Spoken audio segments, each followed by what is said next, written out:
మొత్తం వ్యక్తిగత గోప్యత కూడా స్వేచ్ఛ లేకుండా ఈ రకంగా ఇంత నిఘాతోటి మనం మాట్లాడుతున్నాం. మీరు చెప్తానే ఉన్నారు పోలీసుల వెహికల్ వచ్చింది. ఎట్లా చూస్తున్నారు, ఏం చెప్తారు అనుకుంటున్నారు? ఇప్పుడు ఒక పక్క మీరు బయటికి వెళ్ళే పరిస్థితి లేదు, తాళాలు వేస్తున్నారు, లోపల నుండి మాట్లాడే స్వేచ్ఛ కూడా లేకుండా పోలీసులు మొత్తం తిరుగుతూ ఉన్నారు. ఏం చెప్తారు? ఇప్పుడు కాంగ్రెస్ ప్రభుత్వం ఏమని ఫస్ట్ రాగానే మాది ప్రజాప్రభుత్వము, ఇది ప్రజాపాలన అయితే ఇది గేట్లు పెట్టరు. నిన్న కానిస్టేబుల్ కాడ నుంచి ఏసీపీ కాడ నుంచి డీజీపీ స్థాయి కూడా ఇక్కడ వచ్చిరంటే ఏంది అంటే ఈ మొత్తం ప్రజాపాలన కాదు, ఇది నిజాం రజాకోర్ పాలన కూడా ఇటు ఉండదు. మాకు తెలియదు, మేము చూసినాం. నిజాం రజాకోర్ పాలన కూడా వాళ్ళు ఎట్లా అంటే ఏ సమస్య ఉన్నా దగ్గర చెప్పుకోకపోయినా కానీ ఇక్కడ వచ్చి తాళాలు వేసి బయటికి రాకుండా, అంటే భావ ప్రకటన స్వేచ్ఛ మాకు లేకుండా, మా సమస్య విన్నవించే స్వేచ్ఛ కూడా మాకు లేదా. ఇది ఎక్కడ ప్రభుత్వం? ఇది దొంగల రాజకీయాల పాలన కంటే హీనంగా ఉంది. అంటే గ్రౌడ్ డివిజన్ గుండాల చెలాయిస్తారు, పోలీసు వాళ్ళు పెట్టి వచ్చిన గృహ నిర్బంధం చేసేస్తా ఉన్నారు. ఇది ఎక్కడి పాలన? మేమేం అడుగుతున్నాం? ఖాళీగా ఉన్న నోటిఫికేషన్లు మీరు ఇవ్వండి, స్పష్టత లేదు. నిన్న మొన్న ఏం చెప్పారు? మీరే కదా డీజీపీ సార్ తోటి కూడా 19,000 పోస్టులు ఉన్నాయని, కానిస్టేబుల్ ఆస్పిరెంట్స్ వాళ్ళు 20,000 కానిస్టేబుల్ ఉన్నారు శివాధర్ తోటి. మరి 20,000 ఎటువంటి సిగ్గుందా మీకు? అడుగుతున్నా, సిగ్గుందా చెప్పనీకి? సిగ్గుండాలి కదా మీకు, సిగ్గుంటేనే కదా 20,000 కానీ మీరే అంటారు, సిగ్గుంటే అంటారు. 20,000 మీరే అంటారు, 5,000 మీరే అంటారు, 2,000 మీరే అంటారు. మరి ఎందుకు ఇది? ఎన్ని ఖాళీలు ఉన్నాయి? ఇంటితో పాటు 3 సంవత్సరాలు అయిందనా ఈ కాంగ్రెస్ గవర్నమెంట్ ఫామ్ అయ్యి. కేసీఆర్ని కూడా ఆయన వచ్చిన 2 సంవత్సరాల్లో కూడా ఆయన నింపిండు. వాస్తవం బరాబర్ చెప్పాలంటే ఆయనే తోపు. ఆయన చెప్పింది ఒకటే. నిజంగా ఆయన తోపనా? ఎందుకు తోపండి అంటే ఆయన చెప్పింది ఒకటే.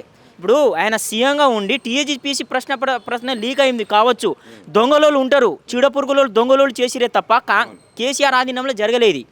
ఆయన ప్రజాపాలన ఎన్నో కార్యక్రమాలు చేసిండు. ఆయన చేసిన కార్యక్రమాలు నీ వంతుల 10% కూడా నువ్వు పనికిరావు. నువ్వు ఆయన చేసిన కార్యక్రమం, ఆయన పెట్టిన స్కీమ్ నువ్వు కాపీ కొట్టి నీ ఇప్పుడు అమలు చేస్తూ ఉన్నావు. నీ స్కీమ్ ఏముంది? నీ స్కీమ్ ఏముంది చెప్పు. ఆయన అన్నిట్లా ఇప్పుడు మీకు దమ్ము ఉంటే మీ ఎమ్మెల్యేలకి మీ ఎంపీలకి గ్రామాల్లో తిరగమను, చెప్పు తీసుకొని పోతారు ప్రజలు. పరిస్థితి లేదనా, తిరిగి పరిస్థితి లేదు. నాది దేవరకొండ నియోజకవర్గం, బాలనాయకు తిరగమను, బాలనాయక్ మా నియోజకవర్గం ఆయనకు తిరగమను, మా నియోజకవర్గం రమ్మని. ఆయనకు సిగ్గుండాలి. వాళ్ళకి ఏమైనా మంత్రులకి 3 సంవత్సరాల నుంచి ఒక్క నోటిఫికేషన్ ఒక గ్రూప్స్ ఇచ్చిండా? మెగా డిఎస్సీ అన్నారు, మెగా డిఎస్సీ ఆడిపోయింది. శాంతకుమారి సిలబస్ కమిటీ వేసిర్రు, శాంతకుమారి కమిటీ ఆడిపోయింది. ఇలా జేఎల్డిఎల్ అన్నారు, పిహెచ్డి క్వాలిఫికేషన్ ఉంటే సరిపోద్ది. బరాబర్ చెప్తున్నా, ఉన్న 10 నోటిఫికేషన్ల ప్రొఫెసర్లు ఏ ఒక్కరిని చదువు రాదు. నేను బాండ్ పేపర్ రాసిస్తా, వాళ్ళకి సబ్జెక్ట్ తెలియదు. వీళ్ళు ఏం చేస్తారంటే యూనివర్సిటీలో పిహెచ్డీ చేసుకున్న కాళ్ళు పట్టించుకోండి, మటన్లు చికెన్లు పెట్టి వాళ్ళకి పిహెచ్డీ ఇచ్చుకుంటా పోతారు. ఎందుకు చెప్తున్నా అంటే అన్న, నేను ఉస్మానియా యూనివర్సిటీ, కాకతీయ యూనివర్సిటీ నేను డైరెక్ట్గా చూసిన.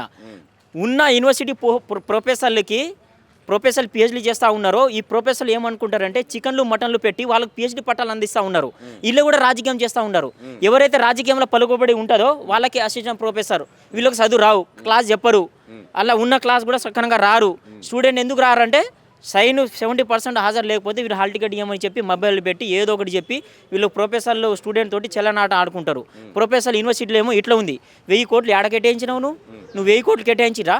ఒక్కడన్నా అడుగానా? ఇప్పుడు మీరు చేసుకోండి అన్న, ఇప్పుడు మీరు ఉస్మానియా యూనివర్సిటీకి వెళ్ళి చేసుకోండి. కేటాయించిర్రా? నువ్వు ఇచ్చిన హామీకి 1000 కోట్లు ఎన్ని కోట్లు వచ్చినాయి ఆడ చెప్పు తీసుకొని కొడతాడు యూనివర్సిటీలో.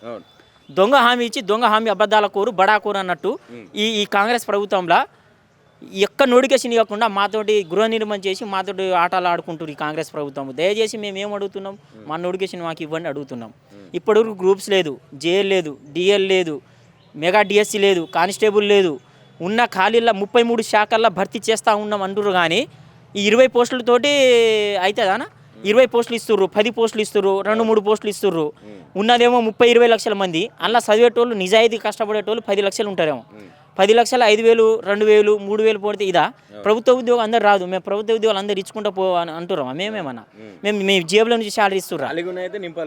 ఖాళీగానే నింపాలి. ఉద్యోగాలు వచ్చినాయి. ఎవరికి వచ్చినాయి ఉద్యోగాలు? రియాజ్ సార్కి వచ్చినాయి, బలమూరి వెంకటకు వచ్చినాయి, ఇంకా కొంతమందికి ఆకుల మురళికి వచ్చినాయి, కొంతమందికి వచ్చినాయి. కానీ మాకు రాలే. నోటిఫికేషన్ ఇవ్వాలని మేము నిన్న ధర్నా చేస్తే మాకు ఆడికి కట్టడి చేసి తాళాలు వేసిరాను. ఒక పక్క విద్యా వ్యవస్థని నేను బలోపేతం చేస్తున్నా అని చెప్పి ముఖ్యమంత్రి చెప్తా ఉన్నాడు, పెద్ద పెద్ద డైలాగులు వేస్తూ ఉన్నాడు. నేను ఇంతమందికి ఉద్యోగాలు ఇచ్చిన, నేను వచ్చిన తర్వాత ఇచ్చిన ఉద్యోగాలు ఇప్పటికే 80,000, 70,000 ఉన్నాయి, లెక్క పెట్టుకుందాం, తలలు నరికేసుకుందాం, తలలు తీసుకుందాం, లెక్క పెడదాం అని చెప్పి సవాళ్ళు ఇచ్చిరిండు. ఇప్పుడు రీసెంట్గా చూస్తే అసలు విద్యా వ్యవస్థలో ఆయన విద్యాశాఖ మంత్రి ఉండి స్కూళ్ళన్నీ కూడా బంద్ చేసే పరిస్థితికి వచ్చింది. 20,000కు పైగా స్కూళ్ళని బంద్ చేస్తున్నాం అని చెప్పి ఆయన స్వయంగా ప్రకటించాడు.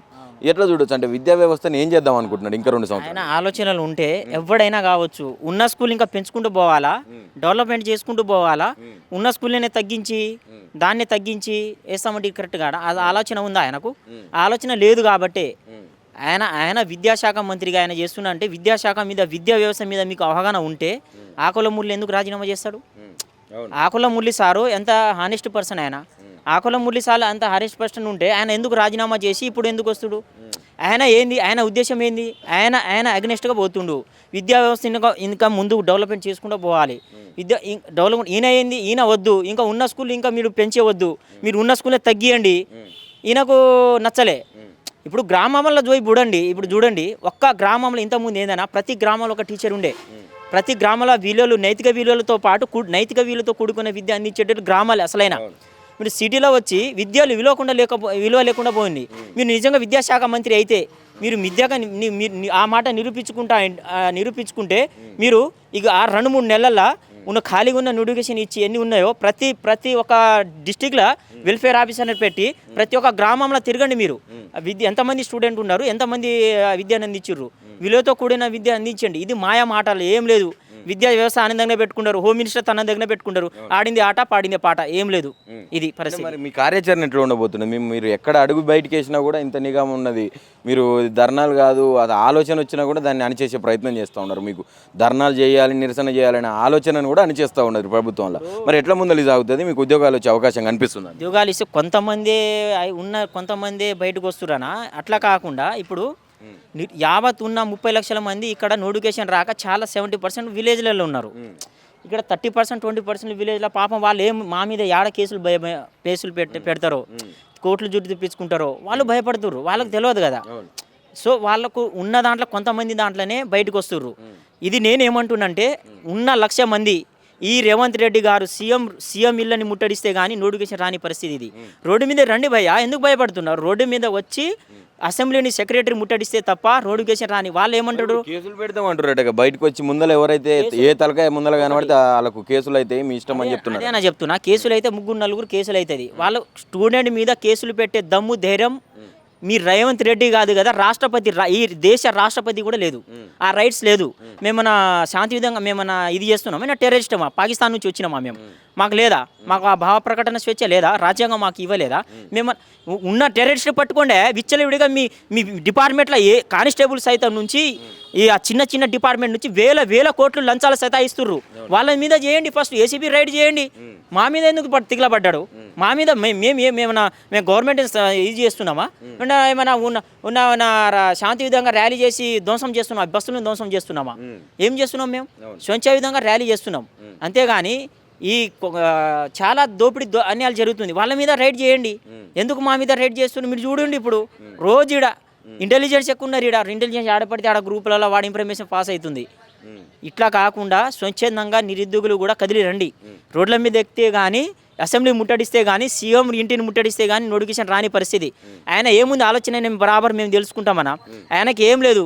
ఇప్పుడు వస్తాడు, ఇంకా 3 నెలలు కంప్లీట్ స్వాహా, ఇంకా 2 సంవత్సరాలు ఉంది. ఆ 2 సంవత్సరాలలో ఇంకా 1 సంవత్సరం నడల 5 నెలల ముందర నోటిఫికేషన్ ఇస్తాడు. వాడు అనుకుంటున్నామో, రేవంత్ రెడ్డి గారు అనుకుంటున్నామో, నేను దిగే ముందర నేను నోటిఫికేషన్ ఇచ్చి బై ఎలక్షన్ పోతా అని. నువ్వు కొడంగల్లో ఎలక్షన్ కాదు కదా, కొడంగల్లో కూడా ఈ 2 పార్టీల బుద్ధి చెప్తాం. కాక్రోచ్ పార్టీ వస్తుంది.